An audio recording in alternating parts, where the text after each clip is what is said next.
All right, thanks everyone for coming. I'm excited to be able to present through this new Virtual Science Forum initiative our recent work on this idea to use small Josephson tunnel junction circuits as basically a little analog quantum simulator of topological band structures. That's the basic idea. So, if you're a qubit person looking for a new topologically protected qubit, for example, that's another place where topological is used. That's not exactly what we're going to describe here, but it's more about bringing to the fore a sort of something about Josephson circuits that may have been missed in all its years in its connection with condensed matter.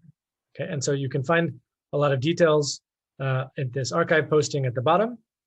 Of course, I highlight that this was done in collaboration with Landry, Bretheau, and Anton, Akhmerov. So just to begin, this is more for people with a pure, say, circuits background, quantum circuits background, but who have, I'll start with less of an experience with band structure. Let me remind, I'll remind basically that the notion of the Weyl's name will basically appear in any context, at least when it comes to the Weyl fermions, or anything that can be analogized to Weyl fermions, which are massless chiral fermions of spin 1/2. The main point is that somewhere in your state space, you will have the ability to Taylor expand your Hamiltonian to be not only linear momentum, but also have to have the momentum dot producted with a vector of the poly spinners. And what was realized is that in crystalline materials, in the band structure, you can have a kind of band inversion that doesn't involve a global gap, but instead involves band touchings between, say, the conductance and valence band that are guaranteed to exist. And even if you perturb your Hamiltonian a little bit, those touchings will exist. They might move around a little bit in momentum space, but nonetheless, they're there. And by the way, if you have any questions, please just unmute yourself and speak up at your leisure. Okay, so this was realized, and this spin is an effective spin. It can be a pseudo spin. It doesn't have to be the actual spin of an electron. And for those who have heard terms but aren't sure exactly what's going on, I just want to mention that not to be confused with Dirac semimetals, which are related to Weyl semimetals, where in Dirac semimetals you have Weyl points of opposite topological charge, and we'll define these terms. So we'll get there.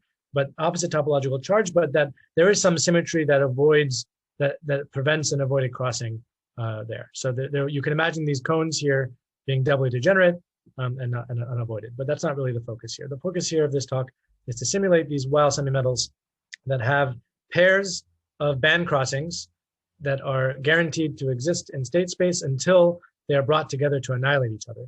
And something also interesting about these is that they are also monopoles of Berry curvature in momentum space. All of these terms I'm mentioning once, and I'll describe them as we move forward.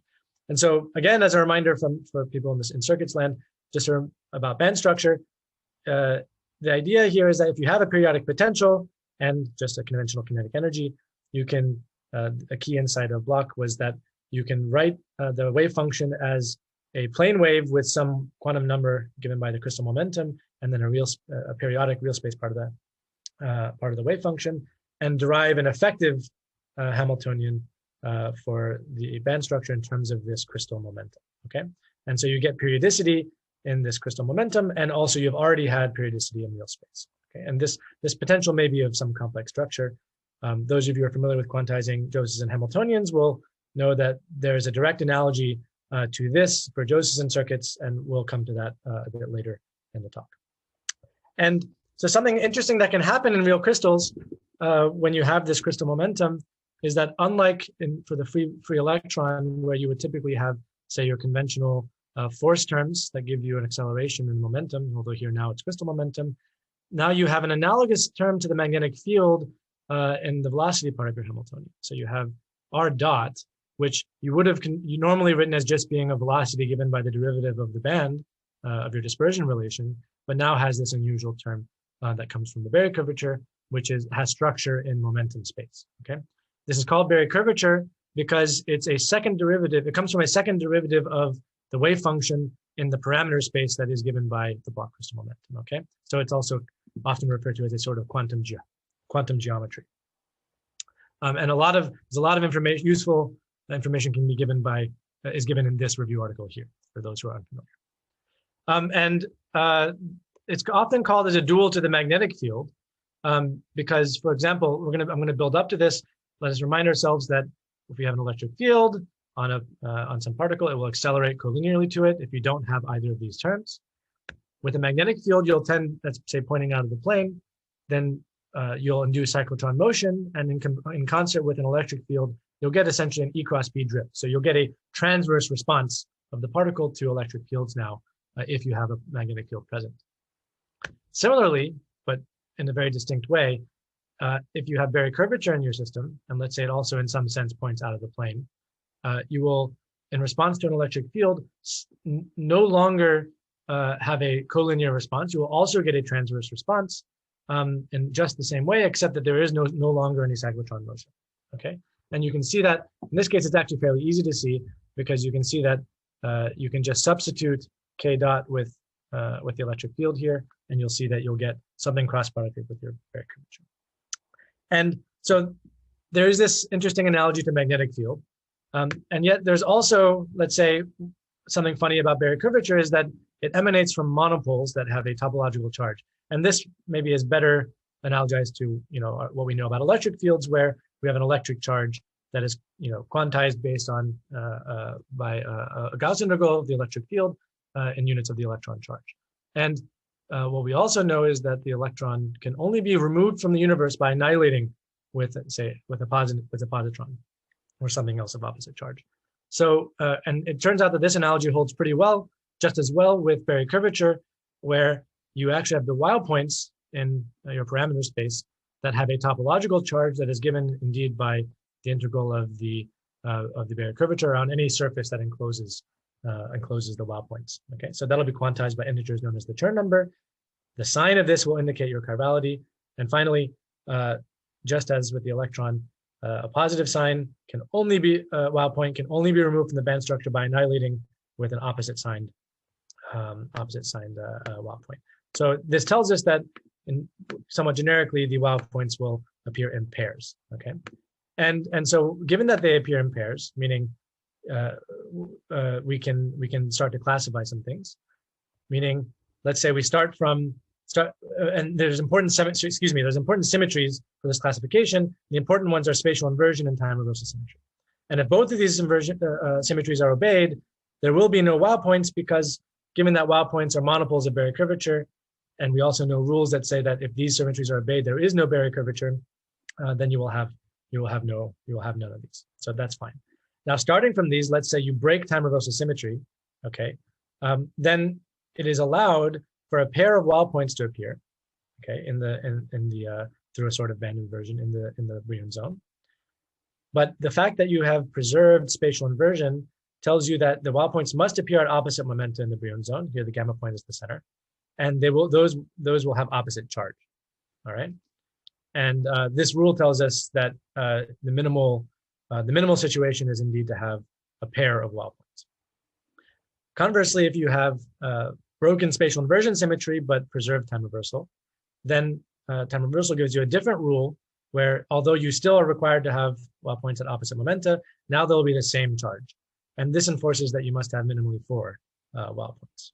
Okay, and if you have broken both of these, sort of all bets are off. The Weyl points can appear anywhere in your Brion zone, and again, you'll be minimally 2.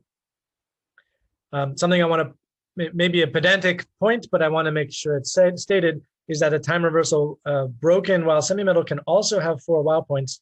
For example, like this. It's just that what's important is the symmetry rule given by inversion symmetry about the relative charge of the Weyl points as you go to opposite momenta.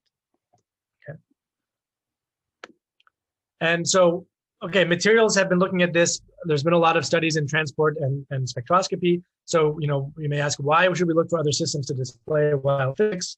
And sometimes one reason might be that materials will have sometimes confounding phenomena. There's a lot of things going on in a material between other parts of your Fermi surface and disorder and so forth. So that can be a concern.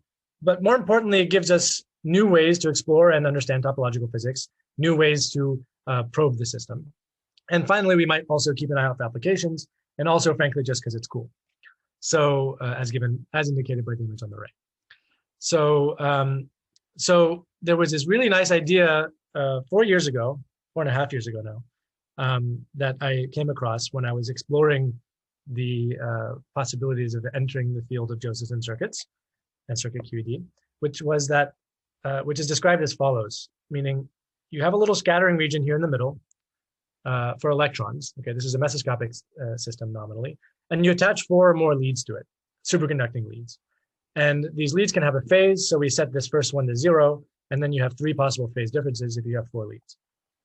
And what they found was that under sometimes a random scattering matrix in the middle will result in a situation that as you vary these 3 phases, now you can define a sort of 3D Brillouin zone, you'll find Weyl points that appear. Basically, these are degeneracies between the ground and first excited state of the system.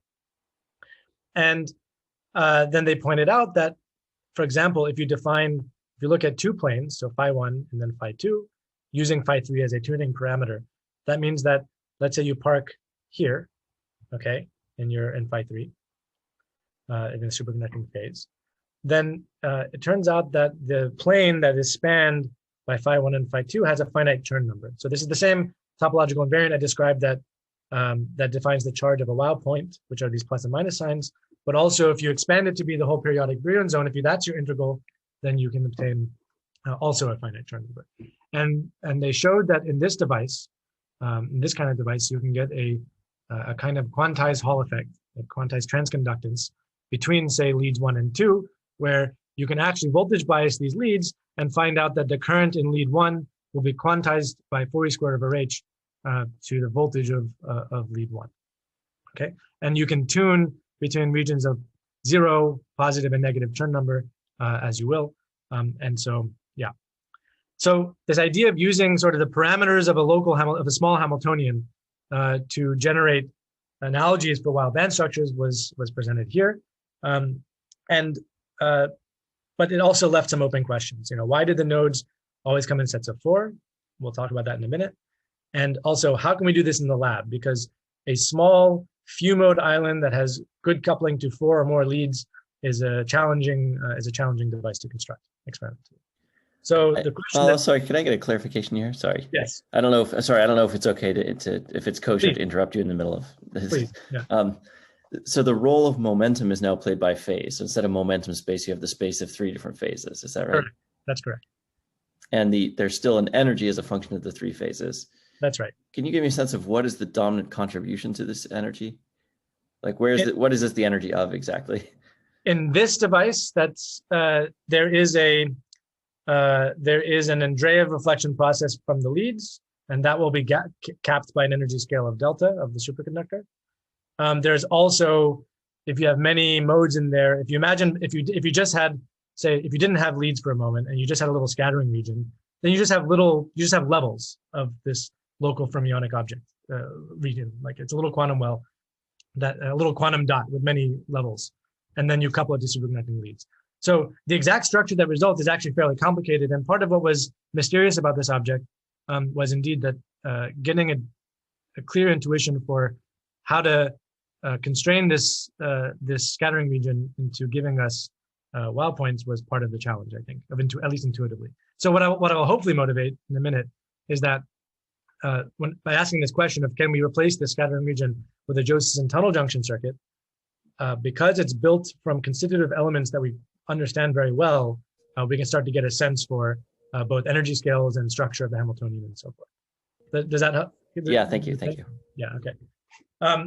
Yeah, so indeed transitioning, that was this is the central question that was asked. And it has a variety of clear motivations, one of which I've just described.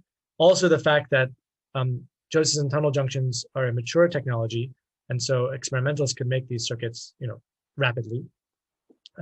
And finally, there's the natural integration with circuit quantum electrodynamics that would allow for extending the physics I described here into maybe a more driven dissipative regime, which could have interesting physics to explore as well.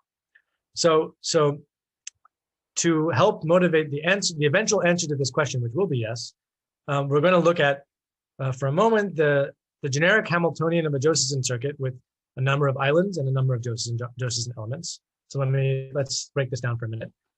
This is the inverse capacitance matrix, okay? And n hat is the charge operator for each of the islands in the circuit. And I've referenced, you're choosing the central, you can choose one of these islands as a reference island. That will be essentially 0.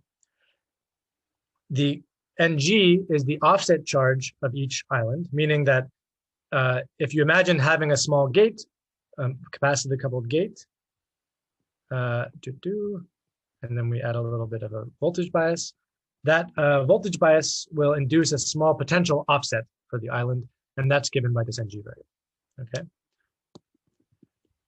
Now there's the Josephson terms, which are just cosines in the phase. These phases I'm writing down here are the phase of each node, okay, of each island. And of course, a Josephson term connects only phase differences, and that's the only quantity we care about. So we have phase differences that are in the cosine. And then finally, we have this gamma ij, this mysterious quantity that just tells us that there's a linear mapping between all the magnetic fluxes, phi x, phi y, and phi z, that can be entered into these cosine terms as desired. Okay. Now, so I'll remind you that the charge operator, the charge hat, n hat, and the phase operator, the phase hat, are essentially conjugate to each other. And then we have two types of offset variables, which are the magnetic flux, it's an external offset parameter, and also the gate charge, similarly an external offset parameter. So we say that this effective Hamiltonian is governed by these parametric quantities. And it is also periodic in these quantities. So then we can define two symmetries, for example, inversion symmetry, which flips the sign of all your charge operators. And we'll find that this Hamiltonian obeys the symmetry if you flip the sign of all of these offset parameters, okay? And similarly, we can also define an anti-unitary symmetry, which is just complex conjugation, which is sensible because we're dealing with bosons here after all. And so in that case, in this basis, we'll find that the Hamiltonian is invariant under time reversal symmetry or complex conjugation if we flip the sign of the magnetic fluxes. Given that it's a magnetic flux, it sort of connects nicely to time reversal as we usually know it. So now these are just general rules. And now we are going to play a trick, okay? We're going to say, okay, let's divide up these offset parameters into some parameters that are going to comprise our crystal momentum K, and then some parameters which are going to be some internal Hamiltonian control parameters, okay? So we'll choose among the set of available offset parameters to comprise our crystal momentum and our control parameters. And so we will then look at the Hamiltonian in the Brillouin zone, comprised by these crystal momentum, and try and understand what physics we can obtain. So provided that we have set our control parameters, and then we look at the Hamiltonian as a function of K, we can then ask again with the same symmetry operators, inversion and time reversal, and ask if we obey the symmetry, whether the Hamiltonian is the same at the opposite momentum, excuse me. And it turns out that the symmetries of the band structure of the Hamiltonian will depend on the choice of how you divide up these offset parameters into the crystal momentum of the controls. So for example, if you say that your crystal momentum is comprised of all of the fluxes, or for example, of all of the gate charges, you will sort of guarantee a time reversal symmetry in the Hamiltonian. Similarly, if your crystal momentum were to comprise all of your offset parameters together, you would guarantee an inversion symmetry. This is just the general rule I mentioned before, that the inversion symmetry will always be obeyed like this.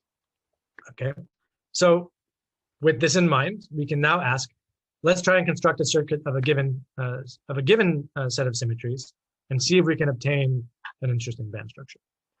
So the first thing to try, that turns out to be the simplest, is to make a 3D inversion symmetry preserving and time reversal breaking band structure. And per the sort of rules I described a minute ago, we need at least 3 offset parameters to define a 3D Brillouin zone. We need our crystal momentum. We would like minimally our crystal momentum to comprise all of the offset parameters in order to keep inversion symmetry. And then we can break time reversal by ensuring that the crystal momentum does not equal all of our momenta or all of our offset charge. But luckily, the blue and, in this case, the blue and the orange are mutually exclusive. So we come up with the circuit shown here, which many people may recognize as a Cooper pair box, in which you have 3 Josephson junctions in parallel connecting the island to ground. And so you'll have 1 offset charge parameter and 2 flux parameters. And you indeed find that there are, if the junctions are not too different, that there are Weyl points in the system. So on the left, I'm showing as a function of the 3 parameters, the location of the Weyl nodes. You notice that it looks like 4, but notice that they're at n=1/2 and n=−1/2, which are actually the Brillouin zone boundaries. So the upper 2 nodes are the same as the lower 2 nodes. So there are only 2. And they're colored by their charge, okay, which is again done by integrating the barrier curvature over a closed surface around the Weyl point. And just to give a sense of scale, in this case, which is in the deep charging regime, I'm plotting the band gap as a function, band gap meaning the gap between the ground and the excited state, as a ratio to the Josephson energy of a single junction, as a function of the 2 fluxes at the gate charge of 1/2. And you still find these nodes, and you find just this, it's just a band structure that has a gap everywhere except at these special points. Because this circuit is fairly simple, it's convenient because we can understand a little bit about what underlying elements are necessary to get the Weyl points. Here, we use flux to frustrate the Josephson coupling between the 2 nodes of the circuit, so that the Josephson coupling, in fact, at these values of flux that are shown on the left, is actually 0. And then finally use gate charge. You now are left with just charge states, and you use gate charge to tune a degeneracy between, say, 0 and 1 Cooper pair on the island, and there, voila, you now have a ground state degeneracy. But as you detune in flux or gate charge in any direction, you will induce a band gap that's linear as a function of that parameter. And it turns out that it also contains a barrier curvature, so that we can make an analogy to a Weyl semi-metal. So indeed here, we can call this sort of a minimal time reversal symmetry breaking Weyl circuit. There are 2 Weyl points, and they have opposite charge at opposite momentum based on the preserved inversion symmetry. But now we can try something a little bit, oh, sorry. I should have mentioned that there's a dual to this circuit, which is in the circuits community known as a flux qubit, which just has, instead of 2 fluxes and 1 offset charge, it has 2 offset charges and 1 flux. So now that was one case of Weyl band structure. So what about the other one, where we preserve time reversal and break inversion symmetry? So we can go through the procedure again. We need a 3D, so at least 3 offset parameters. Time reversal preserving, so for example, we would need at least 3 magnetic fluxes or 3 offset charges. And then we want to break inversion symmetry. And for that, it's most convenient to have necessary to have at least 2 gate charges. 1 gate charge is insufficient because the charge degeneracy points respect inversion symmetry. This is a subtlety that I'm happy to discuss after the fact with anyone who's interested. But while we need at least 2 gate charges, it was convenient to go for 3. So now I represent again this circuit here I showed earlier, where this is sort of a self-dual circuit. So it was convenient because it was sort of the situation that we couldn't miss. What we have to do though is to say, okay, we need to break inversion symmetry. So we have to tune the gate charges away from 0. Okay. And then we found that, for example, this particular point in gate charge space. So here's a cube that defines the sort of 3 dimensions of gate charge, because there are 3 variables. And we found that this particular, the vicinity of this point, where all the gate charges are near a quarter of a Cooper pair, was convenient because there was a 4-fold charge degeneracy, which would then be broken by Josephson terms, that would then again be frustrated by the 3 fluxes that we have in the circuit. So the simple Hamiltonian in the regime where you can reduce to a charge basis looks like the thing at the bottom. Excuse me. Where along, I see a question by Victoria. Yeah, I have a simple question. So this simple Hamiltonian, it is linear in n. Why it became linear when it was usually square? That's right. We've subtracted an overall offset. Basically, the quadratic part turns out to be an overall offset that is common to all 4 charge states. That is what turns out to be. So it was like Ah, it was squared all together, and then you open the square. Ah, okay, thank you. Yep, you're welcome. Yep. The quadratic term is not super important local to this point in particular. So yeah, so it turns out that conveniently we can write linear terms on the diagonal that where the charge states are the uncoupled charge states, the unoccupied charge states, and then one charge on each island. And then you see that we have the phases appearing as phases in what are essentially hopping terms between the different charge states in the system. Okay, and they appear with this particular structure. And it turns out indeed that you find Weyl points again, because you're able to frustrate all the necessary parts of your Hamiltonian in a way to obtain degeneracies between the ground state and various in the next excited state. And so here on the left, we've shown the energy of the states with a common energy subtracted along phi diagonal, meaning that it's all the fluxes are biased the same way. This is nice because, first of all, that's experimentally convenient, and moreover, if you look at the circuit, you can imagine that there's a rotational symmetry. I could rotate it 3 times, a third, a third, a third, and all those should look the same as long as my Josephson energies are the same, and we should get the same thing. So it turns out that as a result of that, the Weyl nodes will appear on the line when all the fluxes are biased the same in the 3D Briand zone of the 3 fluxes. So we have these crossings here, okay, and actually, for this particular value of the gate charge, we have a triple degeneracy, but that's a sensitive point that won't generally be true. And what's nice is that not only do we have these band crossings, these Weyl points, we can actually explicitly tune a phase transition, a topological phase transition.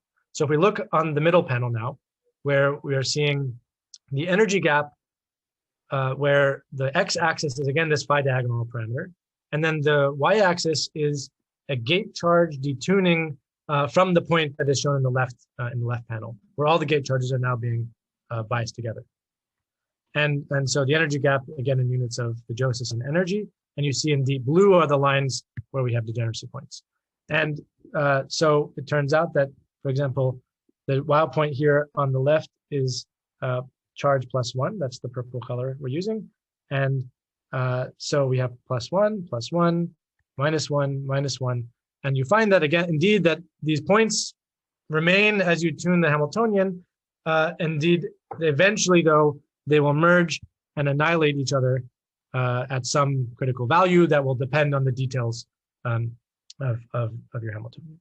Okay, so we can look at a few particular line cuts as sort of as an additional verification of what we're supposed to see, and not only look at the energy gap, which is shown in pink, but also look at the Berry curvature, dot producted with the phi diagonal vector, so collinear with that, and you indeed see that there are divergences in the Berry curvature near each of the Weyl points, and the divergences are oriented a certain way, commensurate with the chirality of the Weyl point itself. So here at each of these Weyl points, you can do the exercise of integrating the Berry curvature on a surface around each point to get its charge, and again you see that they come together and annihilate as per the left.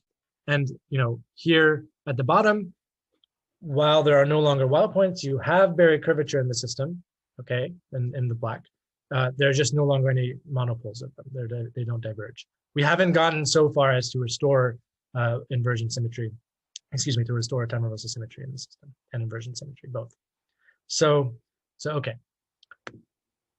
And discussing the location of the Weyl points, here you can see fairly directly that we can go between the same Weyl points of the same charge at opposite momentum. If we take the inversion point not as, here it's visibly seen as half of the flux vector, but you could also, if I were to expand it out, you would see it the other way too.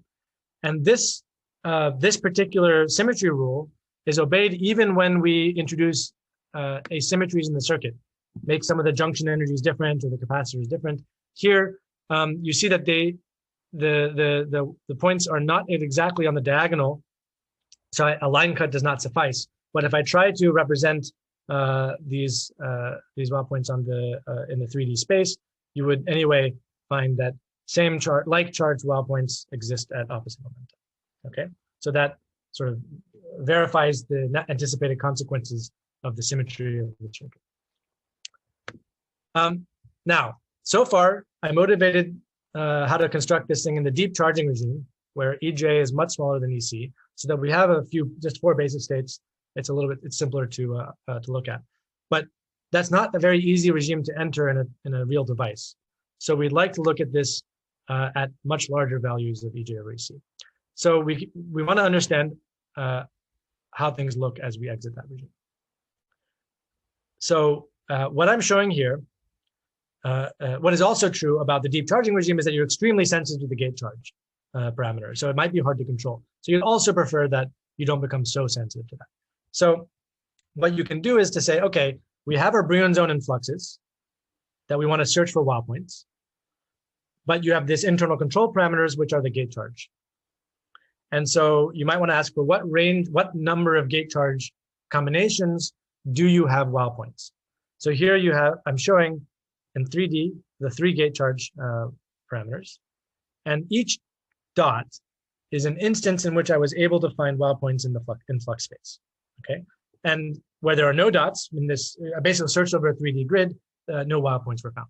So here in the deep charging regime, I'll point out that actually this cluster of points is essentially where we were operating before in the previous class that I showed you.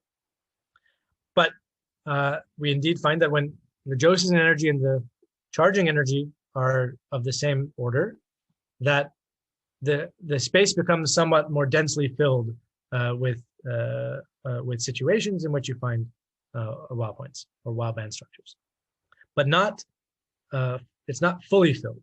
It's just that there's a larger volume.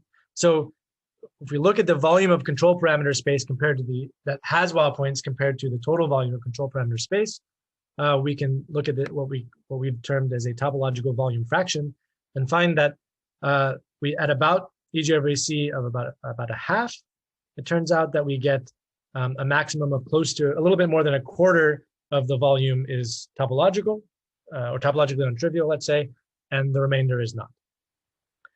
Which, similar to the circuit from before, we have this sense that the Josephson and charging terms of the Hamiltonian are sort of fighting each other, and they need to be of the same order in order to be able to fully frustrate the system into having these Weyl points. Okay, and just to make a point of comparison, we do find similar band structures. So here is EJ over EC of 1 compared to when I showed you before of EJ over EC of much, much less than 1. And what is kind of neat is that we still have the same basic ideas where you have these Weyl points and they annihilate each other at some point in our control parameter space, but they do move differently. So you can see that the Weyl point has a much shallower trajectory. It hardly moves and then very suddenly comes together to annihilate, okay? And although if you look, say here, away from the Weyl point, you have a band gap that is linearly decreasing until you get to the topological phase transition and increasing again. So that can be seen in the line plots here, where if you look here, you see that the gap in pink is sort of coming down and then just reopens, but the Weyl points hardly move until suddenly they're gone. And you get these funny plateaus in Berry curvature, which is kind of curious as well. Nonetheless, the main point is only that at experimentally accessible circuit parameter values, you get the same essential physics. And in fact, it's better to have comparable values for the charging and Josephson terms in your Hamiltonian. Okay. And it doesn't end there. We've sort of said that there's a menagerie of, say, topological band structures or semi-metal type band structures that we can simulate. Nodal line semi-metals, which preserve time reversal and inversion symmetry, can be in principle simulated by this simple circuit, where you have again the Kuber pair box, but with 3 flux loops instead of 2. Okay, and I'm happy to talk about that in more detail for anyone who's interested. This circuit, which people who know Weyl Josephson parametric amplifiers may be familiar with, happens to simulate a 4D time reversal symmetric Weyl semi-metal, if we want to call it that breaks inversion if our 4D Brillouin zone is spanned by all the fluxes and the gate charges are control parameter. And maybe there are more. There's a whole slew of topological semi-metals that have now been identified in theory And it would be maybe interesting to see how many of these can be simulated by a Josephson circuit.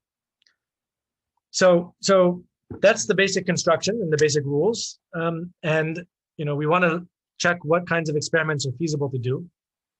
So the first simplest one is just to do microwave spectroscopy of any of these circuits.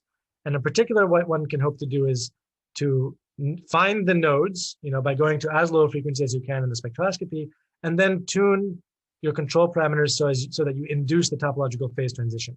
So the spectroscopy can be done two ways: with circuit QED based two-tone spectroscopy, or with Josephson spectroscopy. That's more of a DC technique. Okay, they have different advantages and disadvantages, particularly in the frequency range that they can access, but nonetheless, both are quite accessible.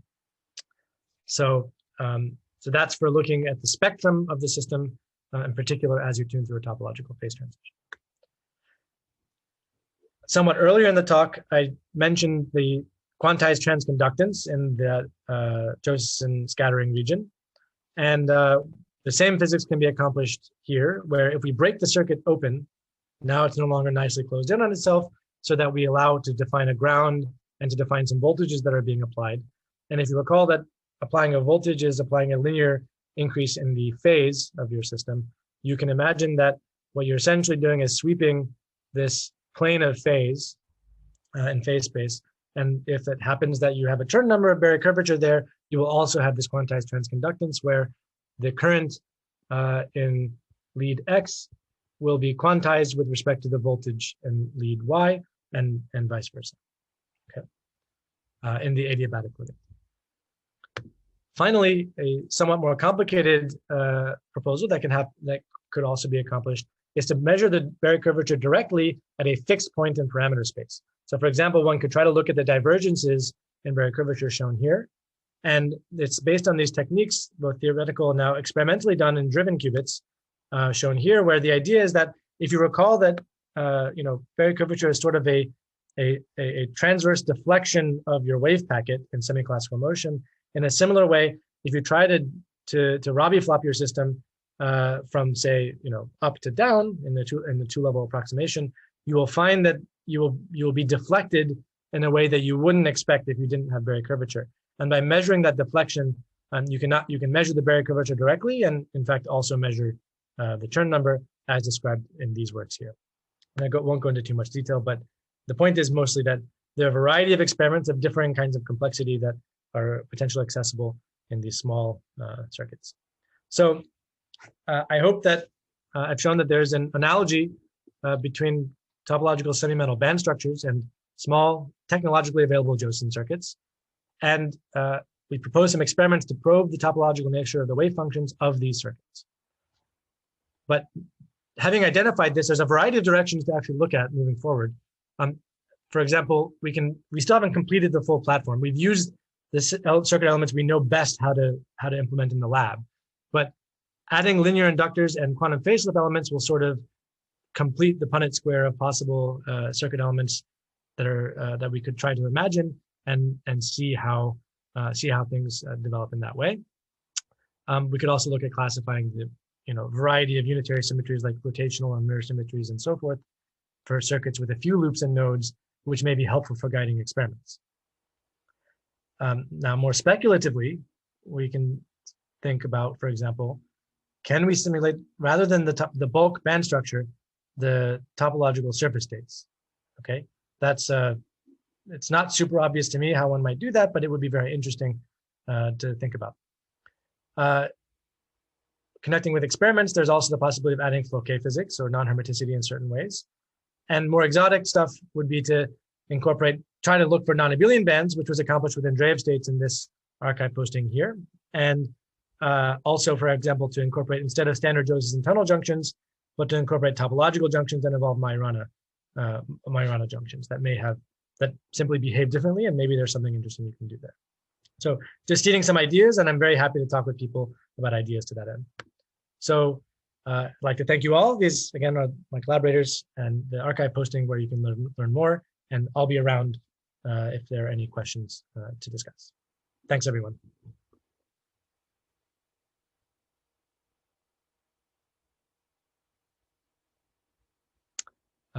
So are there any questions?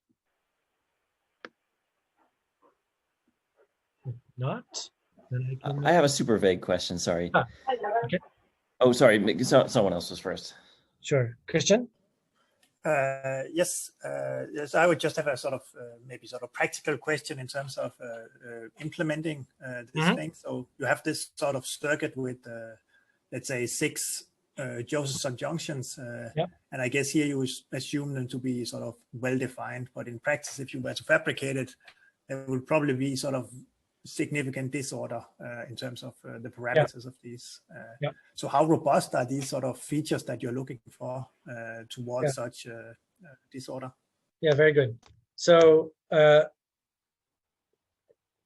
in Josephson tunnel junctions made by shadow evaporated aluminum with e-beam lithography, those can usually be well defined to within 2% accuracy, and certainly to within 5%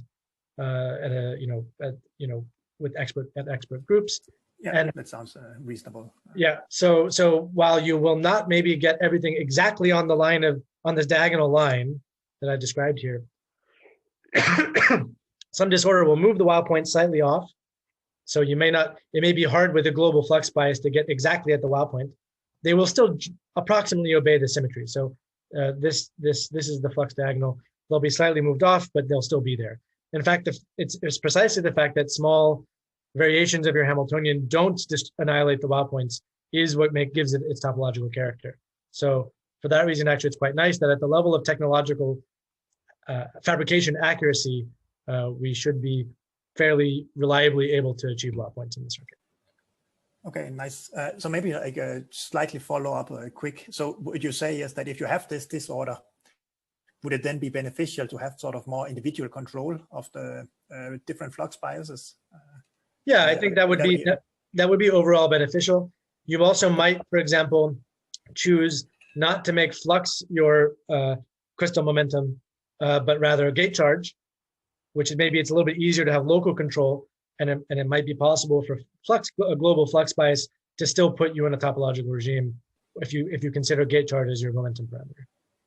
I see. Thanks.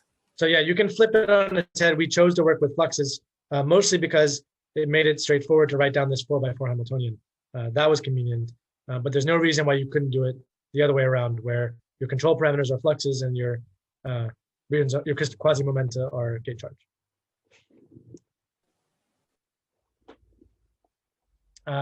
Brian?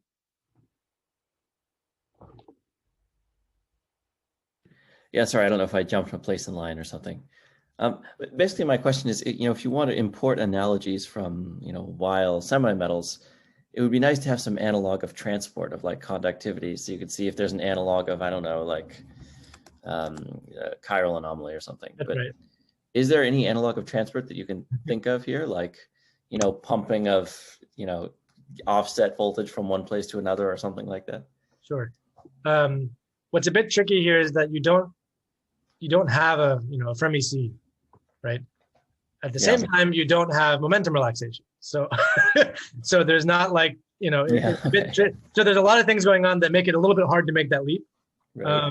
So you can certainly say time barrier voltages to move your quantum state from one Weyl point to the next. Mm-hmm. But it sort of loses the exotic flavor that we expect from the chiral anomaly.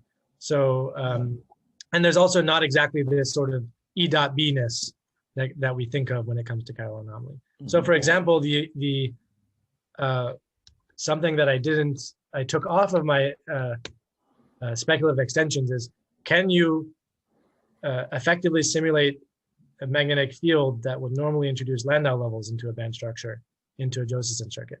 Mm-hmm. I don't have an answer for you on that part, but it could be interesting if you could find out. And then maybe we could start thinking along those lines, for example. Yeah, maybe the better analogy is to these like photonic Weyl systems, where the only thing they have is the band structure and there's no concept of Fermi surface. Yeah. There at least they have optical transmission or something. Okay, sorry, I didn't have a real question. Yeah, we should talk more. That's an interesting direction to explore. Yeah. Okay, thanks. Mm-hmm. Babak? Yes. So I was wondering. there are several platforms of this. Mostly, you can think of them as bosonic or just even classical, like topoelectrical circuits and things like that. And I can see there are some differences. Like here, you don't really have a real space parameter space. Everything is momenta, right? But so in terms of realizing these band structures, what would you say are advantages or disadvantages of using? So an advantage, one advantage is that it's a small object, meaning, for example, if you want to make a photonic crystal, you actually need to make a crystal. It has to be macroscopic in some sense on the scale of the unit cell. But here, everything is in sort of the quantum state space of charges and phases. And okay, it's truly single particle physics in the sense that you really only have a single particle. So maybe that's a disadvantage. But at the same time, it's quite technologically accessible because you only need a few Josephson junctions. It can be a small, easily manipulable object. For example, you can tune the topological phase transition in a sense. So that's not so easy when you have a macroscopic photonic crystal that you have to mess with in some way to induce that. So that's the advantage, I would say, is that you can, in a small, easily makeable device, it's all accessible. But of course, you don't have true wave packets. You don't have extended Bloch waves. So you maybe lose something in that respect, but you gain something in other ways that, and also different ways of probing the topological physics like this transconductance. So there's something deep here that you get, that there's still a quantized response, even though it's not in sort of the transport of a macroscopic crystal. So, yeah. Does that answer your question? Yep. Yeah.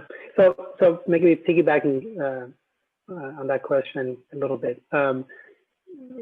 So you mentioned applications. I mean, can I think of something very useful that is different, say, in a topological phase versus not in a trivial phase? Well, yeah. So for example, this transconductance, given that it's quantized, could conceivably be useful for metrological applications. If you wanted to say set a conductance standard. I see. This is more of the focus. This idea and understanding sort of at a deeper level, this transconductance is the subject of this work by colleagues of ours at College de France in this archive posting on the bottom right. So that's an interesting topic there. Another thing, for example, that could be neat is that we here, very good, is that, despite the fact that, let's say you might be in a regime where Josephson energies are much stronger than your charging energies, because of topology, you are guaranteed to be, in some sense, sensitive to offset, to charge in your environment.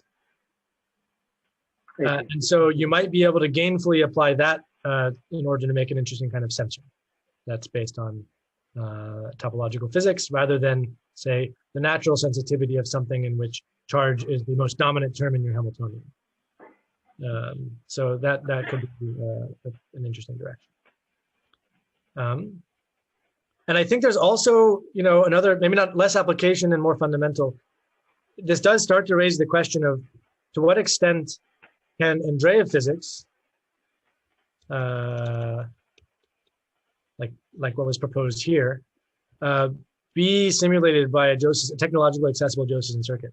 This is Andreas physics of an island with multiple leads, what you can think of.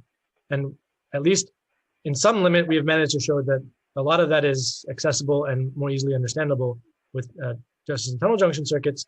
But for example, I'm not sure how to replicate any of, if you extend this to have spin orbit coupling, for example, in the scattering region, now you have to contend with the importance of the fact that there are fermions here, which is not obviously, but not at all the case for the Josephson circuits.